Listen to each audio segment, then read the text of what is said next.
Okay,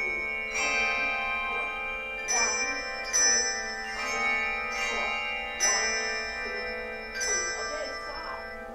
So, how did you do? Did everybody get their bells to ring? They're very different than the sizes. They are. There's a reason I have you. Yeah, I'm just saying. So now swap them. Between your hands. Now let's play the second line. The first note is a right hand note. And again, we're not moving our arms, we're not moving our wrists. All we're doing, this is all that we're doing right here. Do you get the impression that this is important? This is like pretty foundational right here. So the first note on starting at measure 5 is a right note. It is the center. I should go back through and notate this. I'm just going in a logical way. That's okay. So measure 5, right hand first. Ready? 1, 2, 3, 4. 1, 2, 3, 4. 1, 2, 3, 4. Measure 7. 2, 3, 4. 1, 2, 3. Okay, good. Let's continue. Let's just do 9 through 16.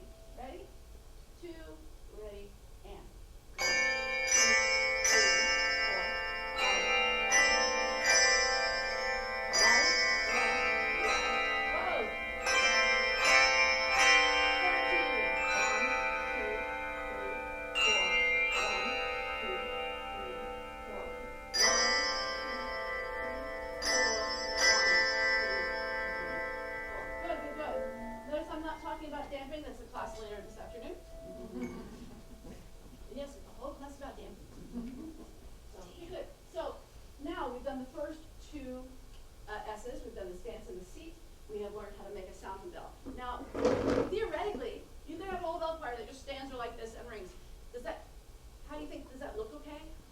not?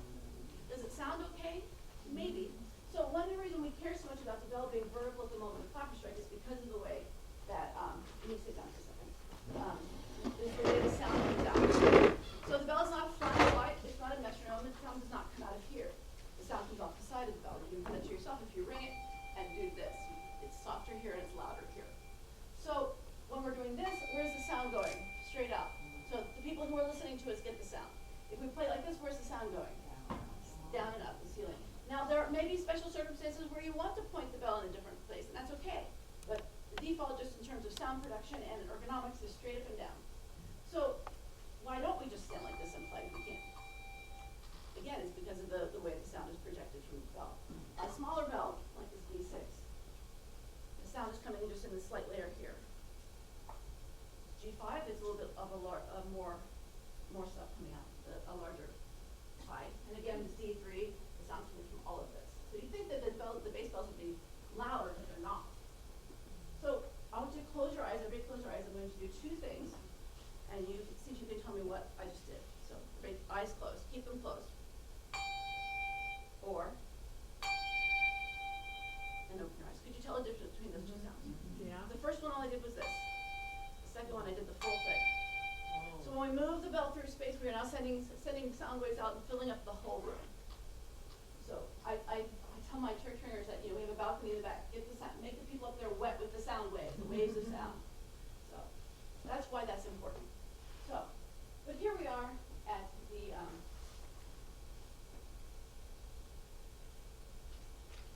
okay. The third S is strike.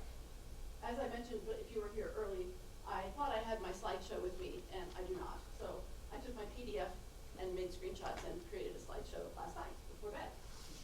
So apparently I missed half of a slide because I don't have it about strike. It's okay. So if you think about a golf pro teeing up a golf ball and getting ready to play the golf ball, what's the first thing he does? I usually have one person say wiggles his butt. If it stands, right? And that's different from our stance, but it's still a good stance. Now what does he do? Does he just go scoop? What does he do? He does a preparation. And then he comes forward, he strikes the ball. Does he stop here? Follows through. Follows through. Those are the three parts of the handbell strike. It's similar to baseball as well. He's right here, here's the preparation. He strikes the ball and he follows through. He does a similar thing. So my whiteboard is way over here, and not everybody's gonna be able to see it, so apparently everybody just uses these now. But if I had a mobile one, I'd be showing you this on the whiteboard. So if you imagine a large letter D in front of your body, and so the top of the D is here, the straight part, bottom of the straight part is here, and the round part is here. Okay, so this is the D. And if you imagine that large letter D in front of your body, and we're in our stance, we've got our seat is all here, and you practice raising or lowering. You can stand back up again. I know you're getting all your calisthenics. And just practice not making any sounds, just racing it up and down. And this along that straight line. So it goes up and it goes down. Notice we're not going around the curved part of the D, we're just going straight up and down. Not even ringing the bell yet, just straight up and down. The bell is the clapper is cocked. So raise it about to eye level. Now what do you notice about the handbell up here? Is it pointing at the ceiling up here? It's almost horizontal, right? So then when you pull it down, you get down to the bottom, now it's vertical. Okay. So but make sure you don't go around the circles. So I will get to the circles. This is not done yet. Can you show us one more time you doing it? Yes, correctly. So straight up, straight down, straight up, straight down. So now when we go up to the top and we bring it down, when you get to the bottom, don't go fast, just bring it down, when you get to the bottom, squeeze your fingers. So this is where if your forearm goes past parallel, the bell might not be standing straight up and down. So when you get to the bottom, squeeze your hand. Then go back up, come back down, and squeeze it. Now, I love how people always look so confused when I do this. I'll be like, but what are we doing? I learned to teach by teaching engineers. So it is, I break things down into the smallest component I can. We will assemble the entire puzzle soon. Not yet. So at the top of the preparation, the bell should be almost horizontal,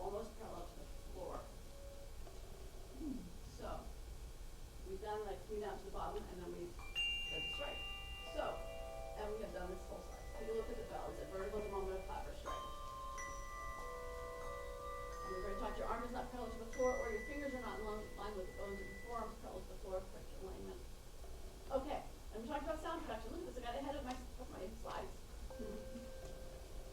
Okay, so the follow through is the third component of the stroke. We've got our stance, we've got our seat, we've got our stroke. And so this time when you raise the bell and bring it down and ring it, now we go along the curved part. So we go down first and then forward. We're not going forward and then down. We're going down and then forward. Practice that with both hands. And it's going to feel pretty mechanical right now. Just straight down, ring, and then out. Separate into its three components. Up, down, ring, and around. And again, we're separating out the components because you don't learn to play golf by suddenly having, not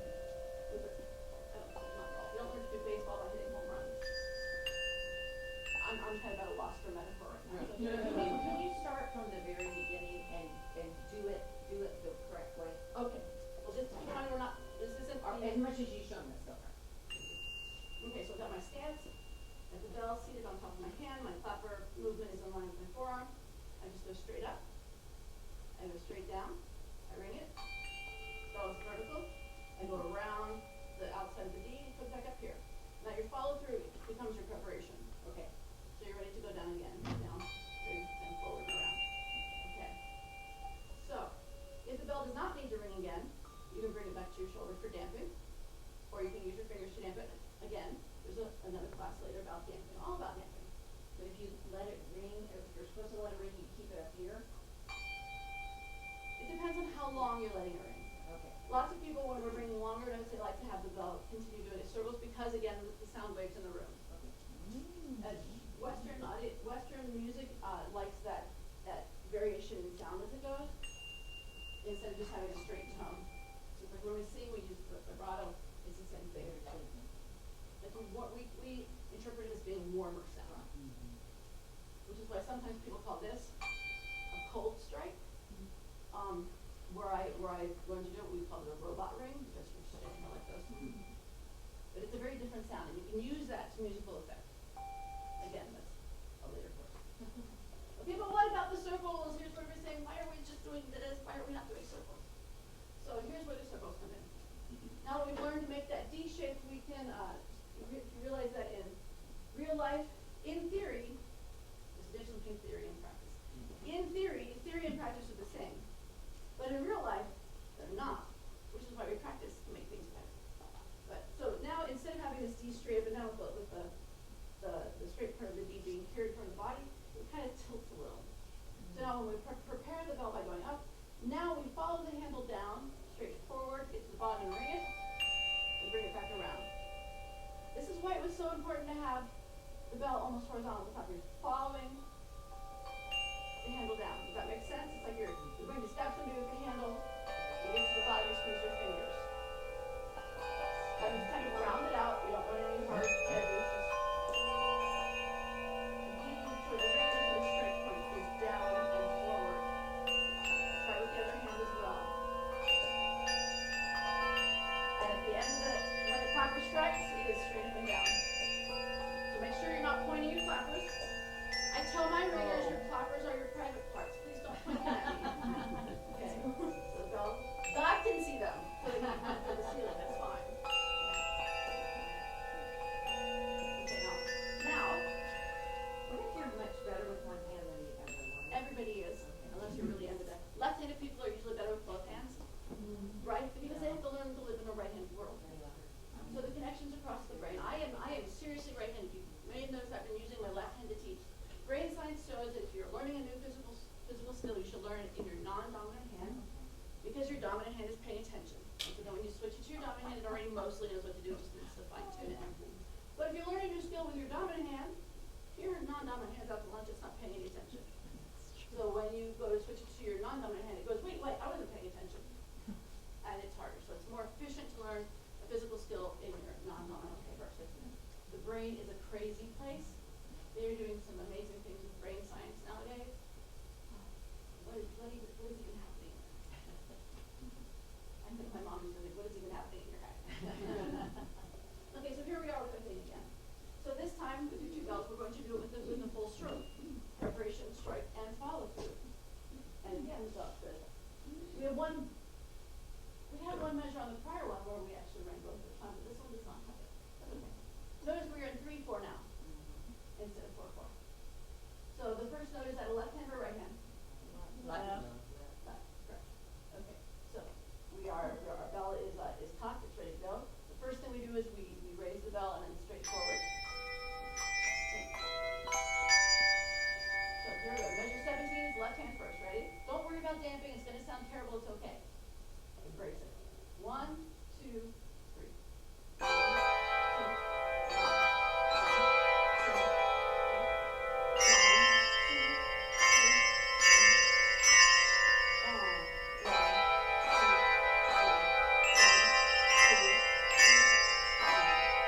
this when you're demonstrating the long, but if you have short notes, where do we stop? I was just gonna say that. Oh, I'm sorry. That's right, no, it's okay, and it shows that you're thinking, Michèle. So you may notice that when you do these, when you have a short note, a longer note, you keep moving. So for example, measure 20. I have the same hand, it's the right hand both times. Now, do I want to go 1, 2? Did you hear that? Wow. Do I want that? So when you have a shorter note, you can use smaller circles. So I would go 1, 2, 3. So the first one is right there.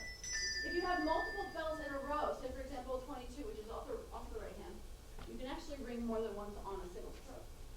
My friend Bart Walsh calls that laddering. It's 1, 2, 3.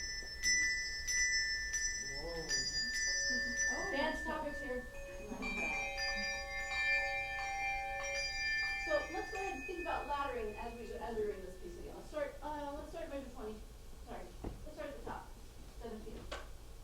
1, ready, and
33 years later. Whoa. So, Are there stretches, something for the lower bells that we need to encourage our ringers to be doing, or? yes. Do you have any favorite stretches, Thomas? I'm a this whole member. I do a lot of that. Mm-hmm. And then this also. I do a lot of that. So basically loosening and preparing and warming up the muscles that you're going to be using, just like anything else. There's a book by Susan Berry. Sorry to put you on the spot. No, it's okay. Can you read that? I paid to be here. There's a book by Susan Berry called Healthy Ringing. It's been reprinted. The first printing has a square back binding. The second printing has a spiral bound binding. I like the spiral bound because you can lay it flat. And Healthy Ringing. It was written in 2000. I think is it copyrighted 1999, Bob, or 2000? Do you know? Long time. Yeah, a long time ago. And it was a watershed moment in Handbell's when she published this book. Because she spoke to doctors and scientists, and it's really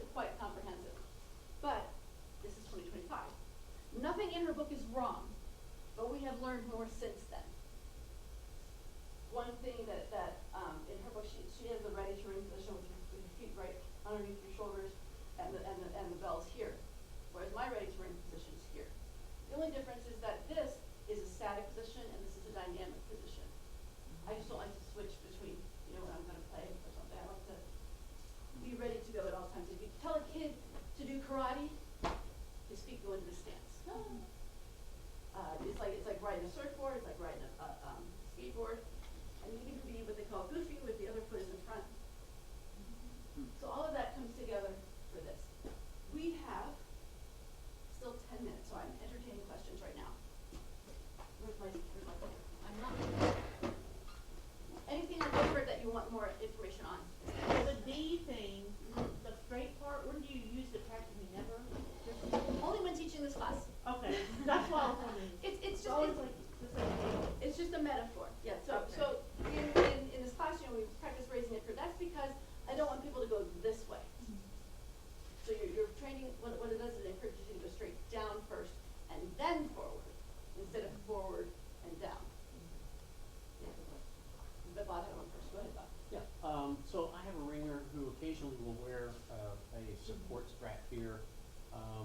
She played a lot of pickleball and then came into handbells, a long time handbell ringer, and discovered that, well, that hurts. So she has this brace looking thing. Is that muscle that's Yes, involved? that's exactly what that is. And part of the cure for her, for handbell purposes, is definitely do not extend, right? So just flat here. Yeah. Yeah. Yeah. Okay. But that's an important point. You said she was a pickleball player. Yeah. How many hours a week do you play handbells? Right now, 0. So many of us have like an hour, hour and a half, 2 hours of rehearsal a week. So that may be the only time we ever play a handbell, is those 2 hours a day. So in terms of your body, what are you doing the rest of the day, rest of the week? Are we sitting at a keyboard? Are we always making sure to use a proper ergonomic, and we have our ergonomic chair, ergonomic keyboard, we're all sitting up straight all week typing on our keyboard? Right? Right? And that's another thing, is fatigue. So it's what we do in our entire life that affects us. So what I'm trying to do is to encourage people to play this with least damage to your body. So that even if you're tired or you've used your body, you play pickleball the morning of your handbell rehearsal for some reason, or just before you're coming from pickleball to your handbell rehearsal. Not handball rehearsal, handball.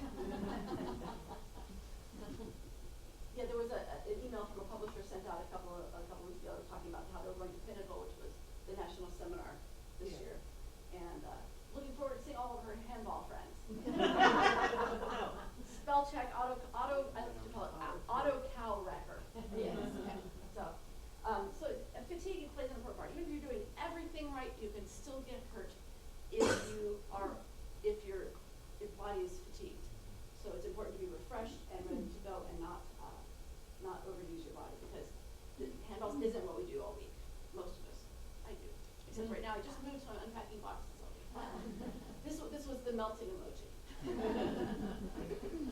Anybody else more questions? Yes, ma'am. Okay, I'm at the beginning. Yes. As Her you- church just got bells. We just got, I'm a beginner and I'm teaching it too, so that's really bad. But as I select people for the ensemble, we're gonna have all ages. Is there anything that I need to look for that would preclude them from being able to do it because they're older and they have arthritis or something? I don't know. Depends on the extent of the arthritis. I'm glad you said this. I had an elderly ringer whose hands were very gnarled from her arthritis, and so she had trouble gripping the bell. So she was taught again to grip the bell, but she says it hurts when I do this. So that relaxed seat is actually better. I would encourage them to not necessarily extend full extension, but keep it closer to the body, because as we age, if you have any trouble with your shoulders or anything, in fact, women between the ages of 40 and 60 are, if you have any kind of shoulder trauma, you can develop frozen shoulder. I've had that twice in different shoulders, and it is no fun. One of those wonderful things about aging game. And what's interesting is that if one shoulder freezes, the other one starts to do it too, just in sympathy, even though there's physically nothing wrong with that arm. Like I said, the brain's a crazy thing. So when you have frozen shoulder, you're not able to extend all the way out here. So you'll see them do this. If you have somebody with frozen shoulder, tell them to be smaller. Don't go for the full extension, because they're using their scapular muscles to move their entire arm when they're doing this.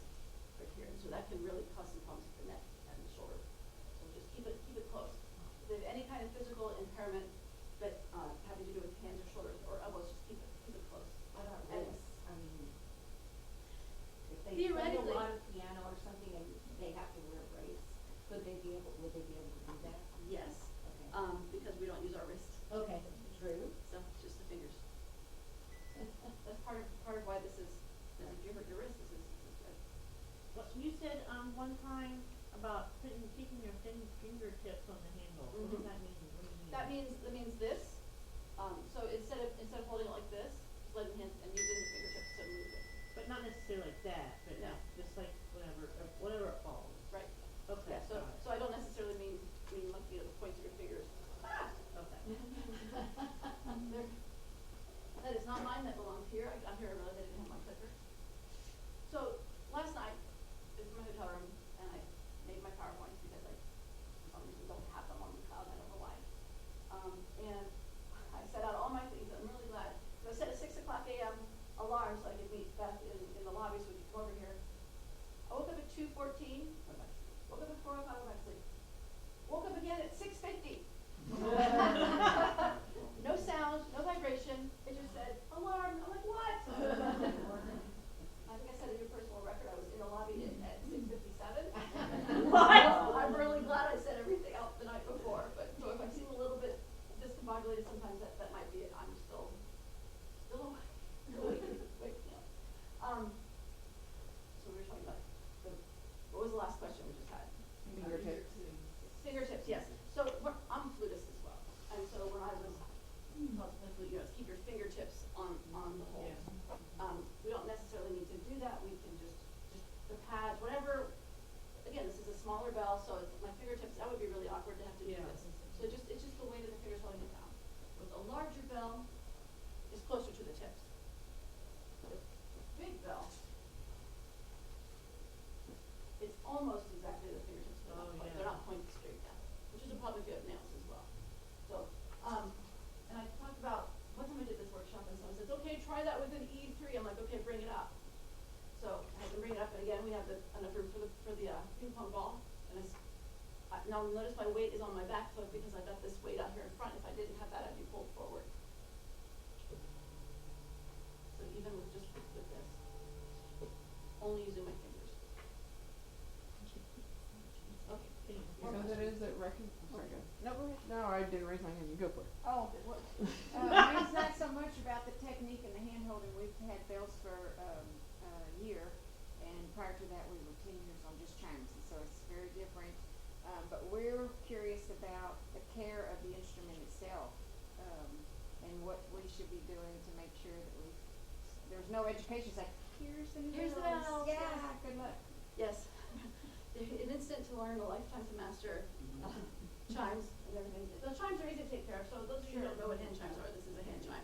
It's an extruded tube of aluminum with a clapper fixed on the outside. And just while I have a chime in my hand, the same thing for the bells works on the chimes. And in fact, we don't want it down like this because what happens to the clapper? I'll get to you. The clapper is down. So now when I want to ring it again, I have to bring the clapper all the way around. Whereas if you keep it vertical, clapper bounces back and you can keep it like this. And then of course the large bells, which are like ringing 2x4s or 2x6s, some of them don't even come with clappers. But maintenance of the bells. So at the end of every rehearsal, I would recommend if you have mall marks, doing the inside as well. But if you have show marks inside, it's not shiny anyway. There's a thing called a sunshine cloth. Yeah, we have that. Good, because they used to always send the rouge cloths. Rouge cloths, those are used by motorcycle people. That's why the rouge just gets everywhere, because they're going to drive down the road and it's not going to blow off of their chrome. Sunshine cloths are made for jewelry. And so it's only one step, you don't have to put the thing on and then take it off again. So the sunshine cloths inside and out. But she'll never just out. That's right. And then maybe once a year using a paste polish, such as, starts with an F, what's it called? Blitz. Yes, that. Blitz. California has outlawed semichrome because of the chromium that's in it. So last time I went to go polish my church bells, I could not find what's in the chrome. It was in the auto parts store. Wasn't there? And they have other things like brasso and things that I'm not going to use on a handbell because it's not brass. So I went to the Harley Davidson store and got some chrome polish there, which this did not have chromium because it's California. Well, there are natural deposits of chromium in California, so some of the groundwater has it, so they're trying not to add any more to that. Oh. So when you are using paste polish on the Schulmerich bells,